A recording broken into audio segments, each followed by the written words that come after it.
Bonjour à tous, donc, je suis Nicolas Barallon, je travaille à la société Objet Garrett et donc je vais vous parler des opportunités et également des erreurs, puisque liées à ces nouvelles opportunités de développement d'applications mobiles, il y a des erreurs à ne pas commettre, et spécifiquement dans le cadre du portage d'applications mobiles, donc c'est un sous-ensemble du développement d'applications mobiles, donc sur des terminaux mobiles. Alors très rapidement, de quoi je vais parler eh bien, je vais essayer de dérouler ma présentation selon un cadre de projet de portage d'application. Donc je vais définir mon projet d'application. Ensuite, je vais me poser la question de quelles sont les stratégies de développement. Et puis, je vais passer dans le dur à la phase de développement. Et puis, donc, ensuite, je terminerai ma conclusion. Alors, on va partir d'un constat que certains ont déjà fait, qui est de dire que c'est important aujourd'hui d'être visible sur les smartphones et tablettes. Alors pourquoi c'est important? Eh bien d'abord parce que le marché est, on va encore dire, émergent, ou tout du moins très dynamique. Et puis c'est aussi important parce que les concurrents ou les sociétés dont on est partenaire vont, elles, développer des solutions mobiles. Donc c'est aussi important, très vraisemblablement pour une entreprise, d'être visible sur les smartphones et les tablettes. Alors quelles sont les opportunités, les enjeux d'un développement mobile?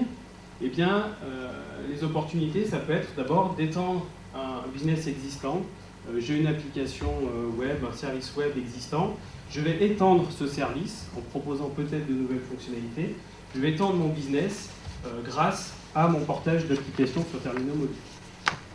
Je vais peut-être aussi pouvoir en profiter pour offrir de nouveaux services. Ça va être le bon moment pour se dire, ben voilà, finalement, je vais sur terminaux mobiles. Est-ce que je n'aurais pas de nouvelles choses à proposer liées à ce développement-là? Et puis, alors on sort un petit peu du cadre du portage d'applications mobiles, mais le fait de se dire, tiens, je vais développer un projet de portage d'applications mobiles, ça peut être le bon moment pour une entreprise pour se dire, est-ce que je n'aurais pas un nouveau business à développer sur mes terminaux mobiles? Donc je sors complètement du portage, mais je vais me diriger sur une autre voie, proposer de tout nouveaux services qui n'existaient pas avant. Donc c'est probablement le bon moment pour se poser cette question-là. Alors, définir un projet d'application mobile, c'est quoi? C'est mûrir un projet d'application. Mûrir, ça veut dire quoi? Il ne faut surtout pas tomber dans le travers de dire « c'est bon, je sais, j'ai déjà fait une application, j'ai déjà un service, je sais où je vais, j'ai mes clients, c'est facile. Allez, embauche-moi 2 Android et 2 iOS, lundi on attaque du développement. » Donc ça, c'est une vraie erreur, et certains la commettent, de dire « je sais déjà tout, c'est juste du mobile, allons-y, gaiement. » Donc un projet, ça se mûrit, et ça se mûrit comment? Eh bien, ça se mûrit en définissant la cible. Alors, la définition de la cible ici, elle est importante, parce qu'encore une fois, on peut se dire, c'est pas grave, j'ai mon application existante, je sais, je les connais, mes utilisateurs, je vais cibler les mêmes. Et en fait, on va très probablement pas cibler les mêmes, ou en tout cas un autre sous-ensemble d'utilisateurs que ceux qu'on avait sur une solution web. Et puis ça va être aussi également de définir les objectifs. Un autre point important dans le cadre du portage d'application, ça va être de positionner cette application mobile et de la positionner, on va dire, suivant 2 axes. Alors le premier, mais ça c'est courant quand on développe un produit, de la positionner par rapport aux concurrents. Que font les concurrents? Qui est-ce qui cible? Sur quel device? Quel OS? Donc bien se dire, ok, moi je prends ce créneau-là et je vais cibler celui-là. Et puis il y a un autre positionnement à prendre en compte, et c'est très important dans le cas d'un portage d'application, c'est positionner mon application mobile par rapport à mon service existant. Si ça se trouve, l'application mobile que je vais développer, elle va venir complètement cannibaliser mon application existante et sur laquelle je faisais un business de fou. Et puis là, dans ce coup, eh bien, je vais me retrouver finalement peut-être avec mon application mobile qui me rapporte moins de clients, moins de business, moins d'argent. Donc c'est très important de se positionner à la fois par rapport à la concurrence et aussi bien, par rapport à ses propres applications et propres services. Alors, c'est quoi les facteurs clés de réussite et de fait les erreurs à ne pas commettre dans le développement d'applications mobiles? Eh bien, le premier point important, ça va être de cibler les utilisateurs. Pour qui est-ce que je fais mon application? Comment je peux les définir? Est-ce que ce sont des utilisateurs, c'est le particulier lambda? Est-ce que je cible un professionnel? Est-ce que je cible mes clients, mes prospects, mes collaborateurs? Donc définir la cible ici, ça va être très important. Pourquoi? Eh bien parce que je vais les cibler sur leur smartphone ou leur tablette, et donc du coup, la part utilisateur va prendre une plus grande importance. Le deuxième point, qui est aussi en partie lié au premier, c'est que le fait de faire du développement mobile eh bien, va m'apporter un certain nombre de contraintes. Les contraintes, c'est quoi? Eh bien, j'ai un périphérique qui a que 10 heures d'autonomie, j'ai un périphérique qui est mobile, j'ai un périphérique qui peut être perdu, qui ne va pas avoir de réseau, qui va être utilisé que par lot de 3 minutes par jour, qui va être utilisé dans un environnement bruyant, dans un environnement grand public, donc social, donc je ne vais peut-être pas pouvoir utiliser du son ou afficher des informations confidentielles. Donc là, on va avoir un certain nombre de contraintes, mais fort heureusement, on a du coup un certain nombre d'opportunités qui sont que, précisément, c'est le device de mon utilisateur. Donc je sais que c'est lui, c'est son device, c'est son téléphone. Je peux peut-être le personnaliser ou tout du moins récupérer des informations. Utiliser ses contacts, utiliser son appareil photo, avoir accès à son agenda, pouvoir le géolocaliser. Et puis ça tombe bien, mon utilisateur, finalement, dans le train le matin, il va pouvoir utiliser mon application alors qu'avant il l'utilisait qu'au bureau, etc. Donc là, on a un certain nombre de contraintes, mais aussi un certain nombre d'opportunités à prendre en compte. Alors lié à ces deux points-là, quel va être le troisième facteur clé et finalement aussi facteur d'échec si on ne respecte pas? Ça va être de cibler là ou les fonctionnalités qui sont pertinentes sur mon mobile. Si mon application que je veux porter, elle permet de gérer 200 gigas de données dans un tableau qui fait 100 000 lignes par 100 000 colonnes, c'est peut-être pas la bonne idée de développer une application smartphone pour faire ça.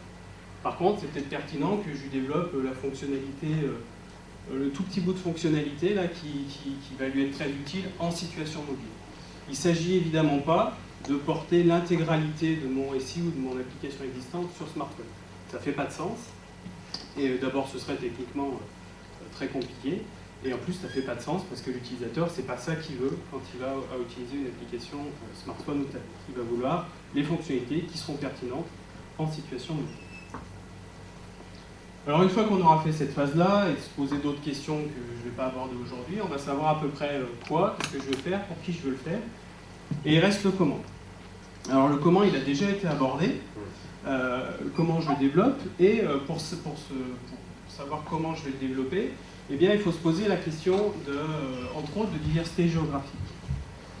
Je vais cibler mes clients, je vais développer, par exemple, déployer mon application sur un store et demain, la totalité du monde pourra accéder à mon application. Et je vais cibler, je ne sais pas, des Américains, je vais cibler des Indiens ou des Australiens.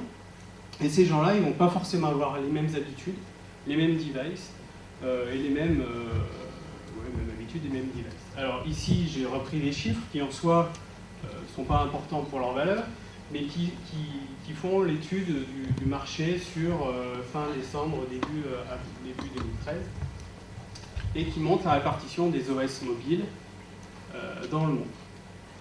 Alors on voit quoi? On voit qu'il y a a priori 3 acteurs qui émergent, en tout cas iOS et Android sûr, et puis après c'est la bataille des derniers, c'est pas ça qui est important, mais ce qui est important de voir, c'est qu'en fonction de l'emplacement géographique, c'est pas les mêmes OS qui vont être utilisés, c'est pas les mêmes smartphones qui vont être vendus, c'est peut-être pas les mêmes devices qui vont être vendus. Alors justement, puisqu'on parle des devices, eh bien on va avoir une grande variété dans les dispositifs mobiles. Alors aujourd'hui, on va le réduire aux smartphones et tablettes, mais ça c'est faire fi des liseuses, IPC, et peut-être demain de la montre connectée qu'on nous promet, ou des applications que je vais pouvoir mettre dans ma voiture, dans mon frigo, ou la fameuse application de machine à laver qu'on nous vend pas. Alors, une fois que je vais avoir ciblé ça, que je me serais posé ces questions-là, eh bien, je vais avoir globalement 3 solutions de développement qui ont déjà été abordées aujourd'hui, qui vont être de dire je fais du natif, je développe en spécifique en Objective-C avec Xcode pour cibler les applications iOS, Android. Je vais faire de l'Android, je vais faire du Java, etc. Donc ça, c'est les applications natives, on sait à peu près ce que c'est, hein, c'est l'équivalent de l'application C++ pour les postes Windows. On a ensuite une application hybride. Alors une application web mobile hybride, c'est quoi? Eh bien, ça va être d'embarquer du JavaScript, HTML, CSS dans une application mobile pour la faire tourner. Et puis la troisième solution, c'est de développer du web mobile. Donc là, c'est un service web classique, sauf que je vais designer mon application pour s'afficher sur mobile.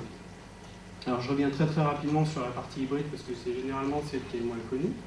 L'idée, ça va être de quoi? Ça va être d'embarquer une application web mobile, donc on va embarquer des ressources au sein d'une application native, et ainsi je vais pouvoir bénéficier d'un pont entre le système et mon application web mobile. Alors ce pont-là, il est important pourquoi? Eh bien parce que d'abord, je vais avoir une application web mobile, donc a priori plutôt multiplateforme, et puis je vais avoir une enveloppe native, et par un biais de plugin, je vais pouvoir faire communiquer mon application web mobile avec mon application native. Alors, puisque il n'y a pas de solution miracle, le problème principal de ces applications-là, entre autres ergonomies, ça va être par exemple de développer des plugins pour chaque plateforme. Ça va être la passerelle entre le web mobile, l'application web et mon appli native. Eh bien, il va falloir développer des plugins spécifiques par plateforme. Alors, entre autres questions qu'il va falloir se poser, je ne les ai pas toutes listées ici et fort heureusement je ne vais pas en parler de toutes aujourd'hui. On va avoir un certain nombre de critères de choix qui vont nous permettre d'affiner vers quelle solution de développement je m'oriente. Donc on peut parler d'expérience utilisateur, d'App Store, comment est-ce que je publie, comment je monétise mon application, est-ce que je fais du dev multiplateforme, est-ce que je peux accéder à mes contacts, à du mode déconnecté, etc. Et en fait, en fonction de ces critères-là, donc j'en liste que 4 ici, mais en fonction de ces critères-là, eh bien, on va plutôt pouvoir s'orienter vers l'une ou l'autre des solutions.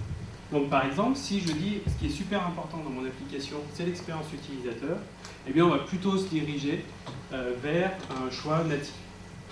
Maintenant, si je dis mon application, il faut à tout prix que je puisse la publier sur les App Store institutionnels, eh bien ça va de fait me fermer la porte du web mobile classique. Alors je vais pouvoir faire de l'hybride parce que je vais embarquer mon application web dans une enveloppe native, mais je ne vais pas pouvoir faire du web. Et puis si je veux faire du développement multiplateforme, parce que je veux cibler tous les OS de la Terre, et là pour le coup, une application native, c'est peut-être pas le bon choix, parce que ça va me coûter cher, et ça va être long en termes de développement. Par contre, si je veux monétiser, c'est peut-être une bonne idée que je fasse du natif ou du web. Alors je n'ai pas repris ici tous les critères, il y en a pas manqué, mais c'est intéressant de se poser ces questions-là, pour savoir vers quoi on s'oriente. Alors très rapidement, avant de terminer, et puis ça va tenir en un slide, je vais passer à ma phase de développement. Alors concrètement, c'est quoi l'erreur à faire? J'en parlais un petit peu au début. C'est de dire, c'est bon, je sais faire, j'ai déjà développé une application, j'y vais, quoi. C'est que du mobile, c'est ok, c'est un nouveau langage, peut-être, une nouvelle plateforme, mais j'y vais. Et en fait, c'est pas du tout le cas. Il est vraiment très très important de s'entourer de spécialistes de la mobilité, alors que ce soit pour du design, de l'ergonomie, de la MOA, évidemment du développement, puisque ça sera potentiellement des langages ou des plateformes spécifiques. Mais il ne faut vraiment pas tomber dans le travers de dire c'est un développement comme les autres. Voilà, alors pour conclure, très rapidement, le développement, et en particulier le portage d'applications vers des terminaux mobiles, ce sont des opportunités, un nouveau business, des nouvelles fonctionnalités, mais ce sont également des erreurs de positionnement de l'application. Je fais la même chose que les concurrents, c'est peut-être pas très intéressant. Ou alors, j'ai pas ciblé la bonne fonctionnalité, j'ai fait une application qui gère des contacts et je récupère pas les contacts qui sont dans le téléphone, c'est une aberration. J'ai pas ciblé les bons utilisateurs, mon application elle n'est pas téléchargée, ou alors j'ai fait une application Android à destination des médecins en France et ils sont 80% à avoir des iPhones, donc là je me suis planté de cible. Et puis je peux aussi me tromper en disant je cible pas les bonnes personnes, pas les bons terminaux, ou tout au moins pas dans les bons pays. En tout cas, si je ne veux pas terminer sur les erreurs, donc je vais dire que c'est avant tout beaucoup d'opportunités à saisir, probablement. Merci beaucoup de votre attention.